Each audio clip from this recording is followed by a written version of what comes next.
Have you ever loved someone so fiercely that you thought nothing could break you, only to find their lies cut deeper than any knife? I thought Ethan and I were forever, but one foggy Thanksgiving night in San Francisco showed me how wrong I was. Our Victorian home glowed with the warmth of our annual Thanksgiving dinner, the air thick with the scent of roasted turkey, cranberry sauce, and the faint sweetness of pumpkin pie cooling on the counter. Laughter spilled from the dining room, where family and friends clinked glasses, their voices weaving through the soft strum of acoustic music from the speaker. I adjusted my sweater, smiling as Ethan carved the turkey, his easy charm drawing chuckles from my parents and cousins.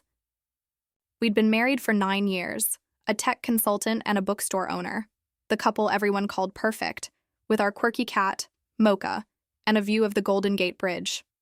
But tonight, his smiles felt too polished, his glances too quick, landing on someone at the far end of the table.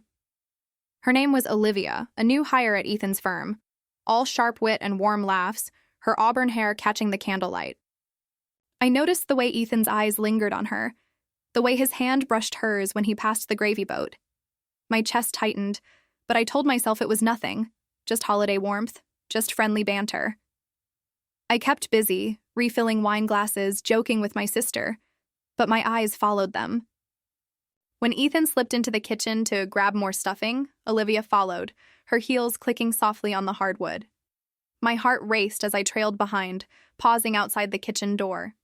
Through the crack, I heard her soft giggle, his hushed voice. "Olivia, you're making this so hard." I peeked in, seeing her adjust his collar, their faces too close, her fingers lingering on his shoulder. My wine glass trembled in my hand, the cranberry sauce's tart scent now sour. In my throat, I didn't confront them. I slipped back to the table, my smile forced, the candlelight now harsh against my eyes. The chatter felt distant, the music grating. Ethan returned, his sweater slightly rumpled, and Olivia trailed behind, her laugh too bright. "Everything okay, Lily?" he asked, his hand grazing my back. I nodded, but his touch felt like a betrayal. That night, after the guests left and the Thanksgiving leftovers were packed away, I lay awake beside him, his steady breathing a cruel reminder of the life I thought we had. The next morning, I found his phone on the counter, left unlocked while he walked Mocha. My fingers shook as I opened his messages. A thread with Olivia stretched back months. Late-night texts, heart emojis, a photo of them at a rooftop bar, her arm looped through his. One message hit like a tidal wave. "Lily's amazing, but you're my spark." My vision blurred, but instead of tears, a cold resolve settled in, sharp and unyielding. For weeks, I played the devoted wife, planning our holiday outings, decorating the bookstore, all while plotting my revenge. The next big event was a Thanksgiving charity auction hosted by Ethan's firm, a glitzy affair at a downtown hotel where he'd be presenting a major donation. I'd make sure it was unforgettable. I dug deeper, finding emails between him and Olivia, a receipt for a bracelet I'd never seen, even a flirty voicemail she'd left him. Each clue was a spark, fueling my anger. I invited Olivia to the auction, posing as Ethan's assistant. He'd love for you to be there for his big moment. 7 p.m. downtown. She replied with a smiley face, clueless. My heart pounded, but I felt a strange calm, like the fog rolling in over the bay. The auction was a spectacle. Crystal chandeliers, golden tablecloths, the air filled with the scent of cedar and champagne.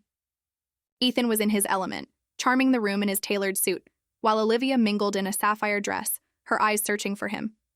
I waited until Ethan took the stage, his voice steady as he announced the donation, the projector glowing. Behind him.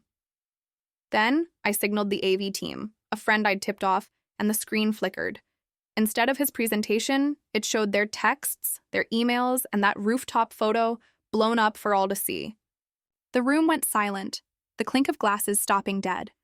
Ethan's voice faltered, his eyes darting to the screen. Olivia's face paled, her clutch slipping from her hand. I stepped to the microphone, my voice cold. "Thank you, Ethan, for showing us what loyalty really means." Donors gasped, colleagues whispered, and Ethan's boss shook his head, his face tight with disappointment. Olivia bolted, and Ethan stood frozen, the spotlight exposing every lie. I thought exposing them would set me free.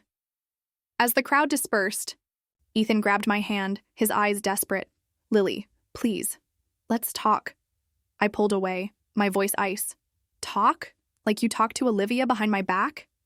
I left him there, the San Francisco fog thick outside as I drove home. But the victory felt hollow. The next day, as I sorted through old books in the store, I found a journal from our early years, tucked behind a shelf. A page described a night I'd forgotten, a drunken moment with a coworker before Ethan and I got serious, a mistake I'd buried. I'd confessed to Ethan, and he'd forgiven me, or so I thought. But now, I remembered Olivia was at that bar, a friend who'd seen it all. Had she used that secret to pull him in?